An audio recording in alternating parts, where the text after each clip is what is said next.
Hi, this is the last video in the series on conic sections and for parabola. So we'll start with some of the more advanced properties for a parabola. So the first thing that I want to talk about is conormal points. So basically, conormal points are basically when you can draw from a single point, there are a maximum of three normals that can be drawn to a parabola.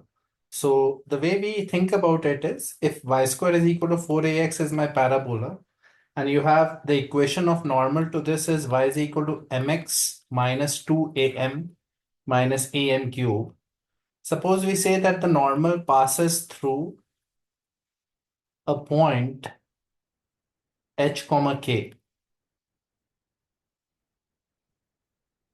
right?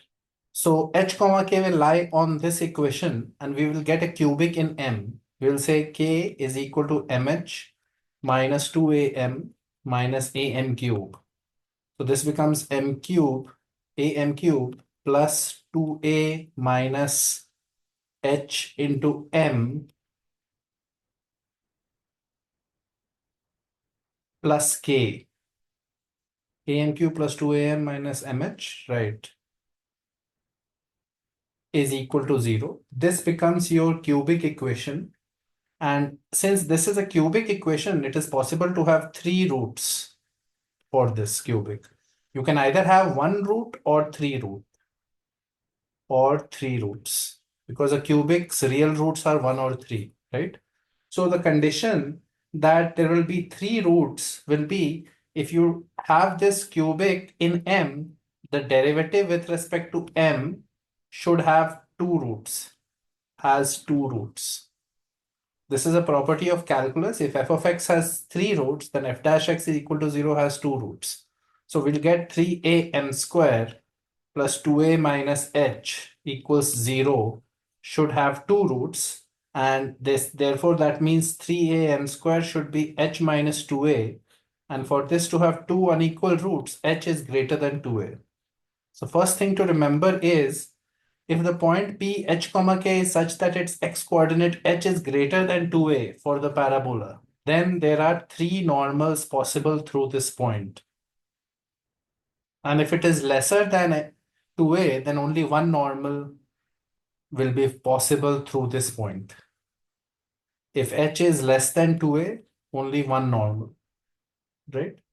So that is an important idea to understand.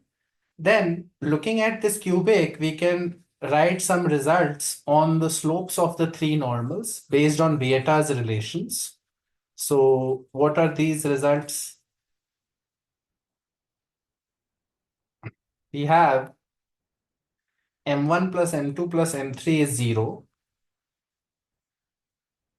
We have m1 m2 plus m2 m3 plus m3 m1 is equal to 2a minus h by a. And we also have m1 m2 m3 is equal to minus k by a. So sometimes these are also useful. Okay. Now, if you remember, this normal was the normal to the parabola at the point am square comma minus 2a by m, 2am, right? So this normal was normal at am square minus 2am. So what we can say from here is the algebraic sum of the ordinates minus 2am1 minus 2am2 minus 2am3. This will be equal to minus 2am1 plus m2 plus m3. But you can see from here that m1 plus m2 plus m3 is 0. So this is equal to 0. So what that means is if there are 3 points A, B, C from where normals are being drawn, the y coordinate of these 3 points will add up to 0.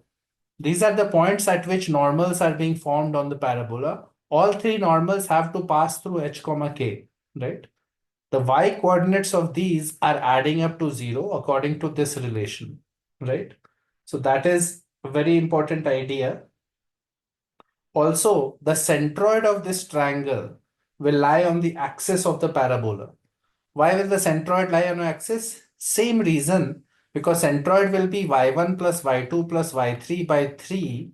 And notice that since this is equal to 0, the centroid's y coordinate is 0. So the centroid of that triangle ABC will lie on the axis of the parabola, which is the x-axis line when the y-axis is 0, right? So these are important things to know about conormal points. Let's go to another topic then. This is chord with a given middle point. With a given middle point. So this is also a situation that sometimes arises. Usually the equation for this is written like this. T is equal to S1. So I'll explain how that comes. So let's say we have the parabola y square is equal to 4ax. Let AB be a chord with middle point P with midpoint P x1 comma y1, right? Now equation of the chord can be written as y minus y1 is equal to m times x minus x1. Basically, we are saying that the chord passes through the middle point and m is the slope of the chord. If A is given as x2, y2, the one end of the chord, and B is x3, y3, because these are two ends of a chord, they will lie on the parabola, and we have y2 square is equal to 4a x2. We have y3 square is equal to 4a x3, right? And therefore, you have y2 square minus y3 square is equal to 4a x2 minus x3, right? So what is the slope of the chord? Slope of the chord would be y2 minus y3 by x2 minus x3. And now we can write that as multiplied by y2 minus y3 multiplied by y2 plus y3 up and down y2 plus y3. So notice that the top part becomes y2 square minus y3 square, and now you can use this result. So it is 4a x2 minus x3 divided by x2 minus x3 times y2 plus y3. So this gets cancelled and the slope of the chord is coming out to be 4a by y2 plus y3, right? So we have gotten a condition on the slope in terms of the two endpoints of the chord, right? A and B. We also know that x1, y1 is the midpoint, right? So we know that y2 plus y3 by 2 should be equal to y1. So therefore, the slope of the chord can be written as 4a by, instead of y2 plus y3, I can write 2y1. So it is becoming 2a by y1, right? This is the slope now. So since the slope of the chord has come as 2a by y1, now we can put it in the equation of the chord, and I will get y minus y1 is equal to 2a by y1 x minus x1. And let's simplify this a little bit. Y1 minus y1 squared is equal to 2ax minus 2ax1, and I can write it as y1 minus 2ax is equal to y1 square minus 2ax1, right?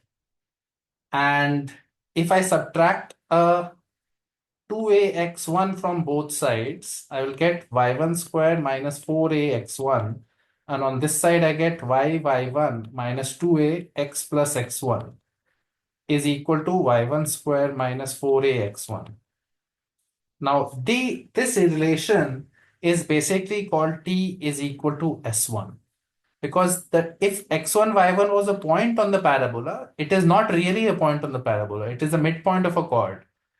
But if it was a point on the parabola, then the tangent equation would have been written as y1 is equal to 2ax plus x1, right?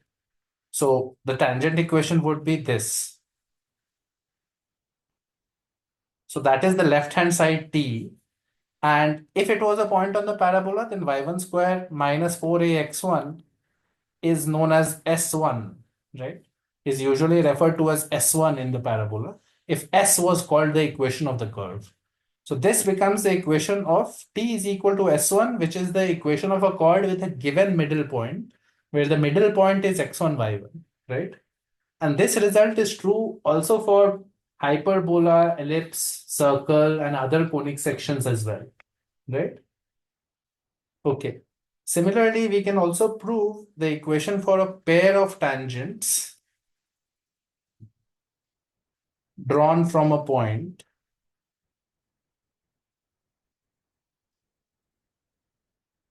x1, y1 to a parabola. So the equation will come out to be S1 is equal to t square. Again, we can prove that. We can say that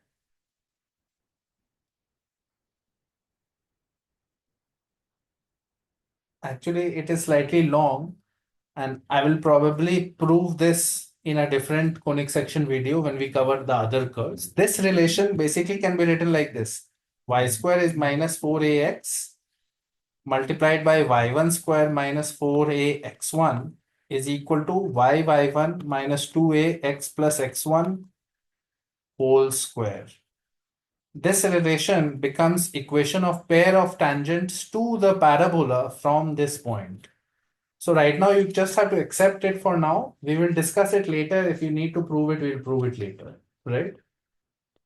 Okay, another very important property of the parabola is known as the reflection property. So we'll try to understand this carefully. And this is something that you need to remember. So understand the proofs here. So let's look at a normal parabola. Y square is equal to 4ax, and the tangent at the point P, which is at square comma 2at to this parabola, right? So the equation of the tangent is ty is equal to x plus at square. And let's say it meets the axis of the parabola at point T. So this point is T. So obviously y will be 0 at this point, right? So if you put y is equal to 0, x will come as minus at square. So this point's coordinate is minus at square comma 0. Now, what is the equation of normal at P? Normal at P. That equation is Tx plus y is equal to 2at plus at cube, right? So that equation would be like this. Normal line would be something like this. The angle between tangent and normal is 90 degree. This is my equation of normal. And the normal also meets the axis. Normal meets axis at point N. At N, this point is N. So obviously y is equal to 0 in the normal equation. You get x is equal to 2a plus at square, right? So this point would be 2a plus at square comma 0, right? So 2a plus at square comma 0. The point T was minus at square comma 0, right? Okay. Now what you can see is that if you have a focus somewhere here, first of all, what you can easily show is that ST is equal to SN. ST is equal to, this is a comma 0. So that will be a minus minus at square is equal to a plus at square is equal to Sn. So that is the first result, that this length is equal to this. And notice that St is equal to Sn is equal to also Ps. Ps is the focal distance of this point. So notice that Ps should be written as x plus a, where x is the x coordinate of the point here. So it is a plus at square. All these three distances are equal, right? Great. So that means in triangle PTS is isosceles triangle. Therefore, angle PTS, angle PTS is equal to angle SPT. And we can call both of these angles as theta, and here also theta. And obviously, this triangle is also isosceles, right? So, okay, before we do that, we know that these two angles are called theta right now, right? Okay. Now, we also know we can draw a line parallel to the axis meeting the directrix at M from here. So let's say the directrix was somewhere here, and this line is PM. Okay, I will do that on the next screen. So this is my situation. This is my point P. From here, tangent line was drawn. This is T. And let's say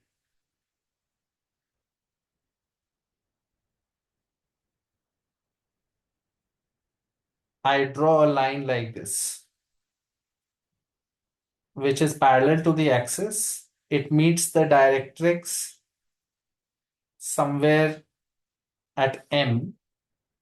This is M. This is x is equal to minus a line, and the normal was like this. And this point is focus. This was this, and this was N. N point was 2a plus 80 squared comma 0. D point was minus 80 squared comma 0. And focus is a comma 0. And P is 80 squared comma 280. Right? So what we want to show is that tangent and normal at P, tangent and normal at P will bisect the angle between PS and PM internally and externally. Internally and externally. So basically, I already know this is theta and this is theta. And also I know that these lengths are equal, right?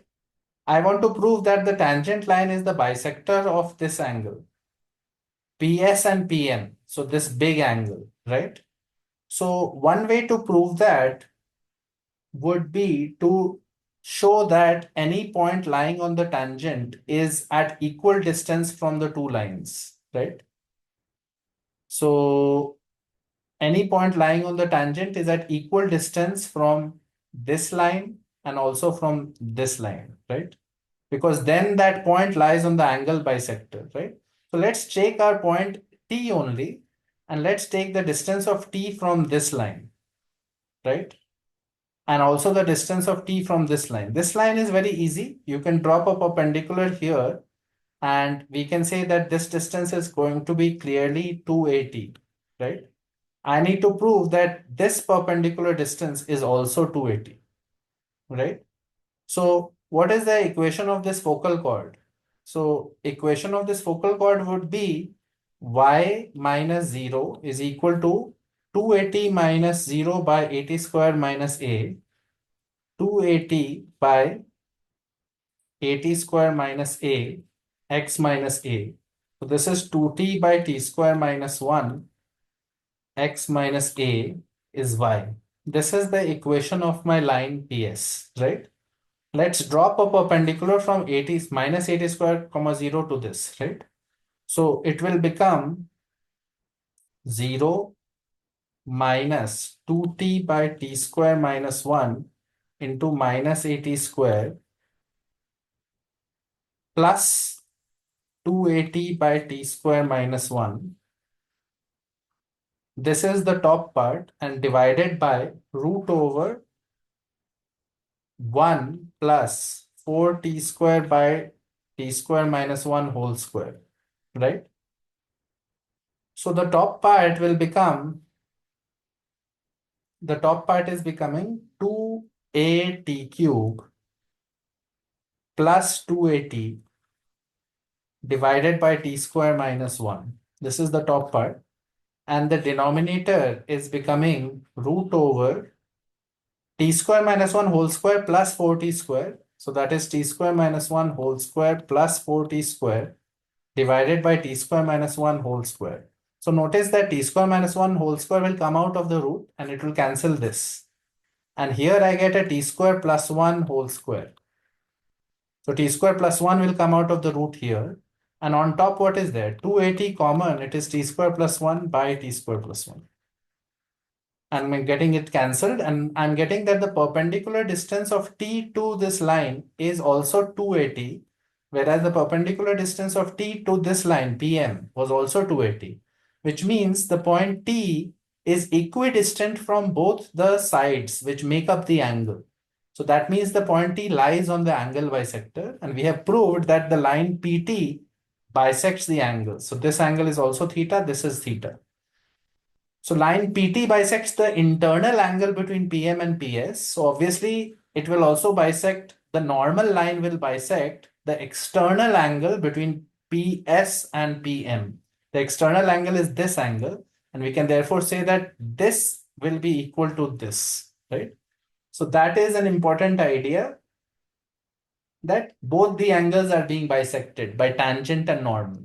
The angles between which lines? PM and PS. PM is the perpendicular from point P to the directrix. PS is the focal chord, right? So that is an important idea that you need to know. Okay. Understand what we did here. We first proved that TS, SP, SN are equal, and we got that this angle is equal to this angle. Actually, we didn't need to do anything here because PM line was anyway parallel to this. So I could directly say that theta is here, then theta is here by interior alternate also. I just realized that now, that directly interior alternate will give us the condition. But I also showed it by making point T, showing that point T is equidistant, right? Okay, some more properties that you should be aware of. A couple of properties we have already discussed in the last class. So this is circle described on focal length or focal radius as the diameter touches the tangent at the vertex. We did the proof of this property in the last class. Touches the tangent at the vertex. So basically, what is this saying? If you have a parabola like this, and this is a point P, and this is focus, this is my focal radius. If you take this circle as the diameter, you take this distance as the diameter and make a circle, it will touch the tangent at the vertex. So the tangent at the vertex is tangent to this circle. So that is this property. Second property, which is similar but slightly different, is circle described on the focal chord, as the diameter touches the directrix. So these two properties are super nice and important because they give results like, right now I can say that this point would subtend a 90 degree, right? Because this is a semicircle, so then there will be 90 degree between this. So that is an important idea, that if you take a point on the directrix and join the line to point P and join the line to S, the angle between those lines is perpendicular, right? Now, for the second property, what is he saying? You have to take the focal chord and draw the circle based on the focal chord as the diameter, not the focal radius. So we have a parabola, there is a focal chord like this. You have to draw a circle based on this focal chord as the diameter. And apparently it will touch the directrix, right? So let's try to do the proof of this. So if this is my point a t square comma 2at, the other end of the focal chord would be a by t square comma minus 2a by t. We know that the endpoints of the focal chord will follow the property t1, t2 is minus 1, right? So what is the equation of the circle on these two as the endpoints of a diameter?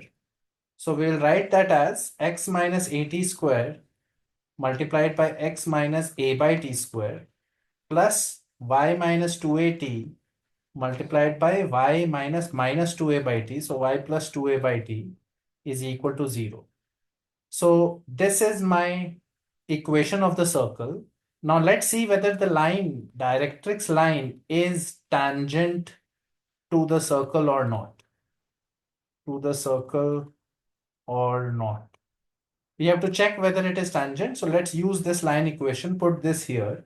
We will get minus a t square minus a by t square plus y minus 2at multiplied by y plus 2a by t is equal to 0. So this is minus a 1 plus t square and this is minus a 1 plus t square by t square, right? So this becomes a square 1 plus t square whole square by t square. Plus you get basically y square minus 2aty plus 2a by t into y and minus 4a square equals 0. So the equation is coming as y square minus 2a common t minus 1 by t into y and plus a square 1 plus t square by whole square by t square minus 4a square equals 0. This is my equation that is coming. And this equation should have discriminant equal to 0 if the line is supposed to be tangent, right? Or it should become a perfect square sort of a situation. Then only the line will be a tangent, right? So let's simplify this equation a little bit. We can simplify the third term here, and that will become a square common 1 plus t square whole square minus 4 t square by t square. So this is what? This is 1 minus t square whole square by t square into a square. So that is basically a into t minus 1 by t the whole square. That is this expression. So the overall equation is becoming y square minus 2a into t minus 1 by t into y plus a into t minus 1 by t the whole square is equal to 0. So clearly that is y minus a into t minus 1 by t whole square is 0, right? So basically you are getting only one point of intersection of y, right? When you solve the line with the circle, if you had gotten two different roots of y, then that means it's not a tangent, it's an intersection. But right now you're getting only one point, so that means it is a tangent. So therefore, we have proved that the circle with the focal chord as a diameter touches the directrix. Another property that you should know is tangents at the end points of a focal chord intersect at right angles on the directrix. This is very simple to prove since the endpoints of the focal chord are t1, t2 is equal to minus 1. The intersection of the tangents is a t1, t2, comma a t1 plus t2. And t1, t2 is minus 1. So this becomes minus a t1 plus t2. And this is a point on the directrix, right? Then the fourth property is the portion of the tangent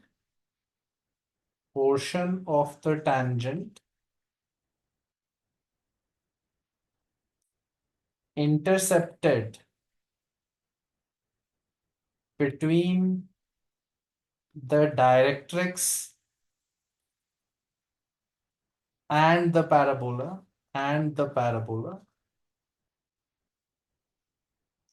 subtends a right angle at the focus. We proved this property yesterday, so I will not repeat this, but it is obvious how to prove this. We have already done this before, right? Okay. Then property number 5 says that the foot of the perpendicular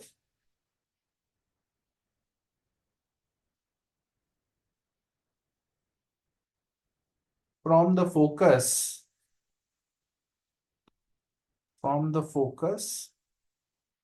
on any tangent to a parabola, on any tangent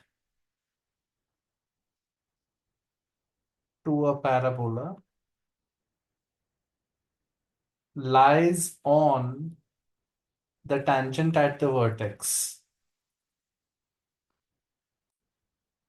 The vertex. So basically the equation of the tangent at point P is Ty is equal to x plus at square, and line that is perpendicular to tangent. Line perpendicular to tangent would be, the slope of this line is 1 by t. So slope of my line should be minus t, right? So it will look like this: xt plus y is equal to some constant lambda. And if this perpendicular has been drawn from the focus, it will pass through a comma 0. So if it passes through a comma 0, you will get lambda is equal to at. So this line will be xt plus y is equal to at, right? If you solve this line and the tangent line together, the point of intersection we are going to say is lying on the tangent at vertex, right? So how do I solve this? So I can put y is equal to at minus xt here. So you get t into y is equal to at minus xt is equal to x plus at square. And you can see at square minus xt square is equal to x plus at square. This cancels and we are getting x 1 plus t square is equal to 0, which means x is 0, which means it lies on the intersection point of this, and the perpendicular from the focus to this tangent will lie on this line. X is equal to 0, which is tangent at the vertex. So that is the proof of this property. Okay. So basically these 5 properties are super important. We have already discussed the reflection property, which means that the angle bisector property that we did, and also the properties of co-normal points. So that basically concludes the theory. What we will do further is we'll move on to the ellipse section. You should practice more problems on the parabola. And once we have done ellipse also and hyperbola also, we will do combined problems on all conic sections, which will be mixed problems that you will have to attempt based on the understanding of all 3 curves. So more advanced problems we will be doing, but right now we will end the theory of the parabola at this stage. All that we have done in the last 5-6 videos is sufficient for JEE Advanced. If you go through the videos, make notes, and understand how we did the proofs, that will be enough and you should be well prepared for the exam. So hopefully you study this and you will definitely improve in this topic. The next videos will start with the ellipse section, right? Okay, that's all for now. If you like the content, please subscribe to the channel, share it with your friends in your WhatsApp groups and Telegram channels, and help me grow the channel. All your support is much appreciated. So I'll see you next time.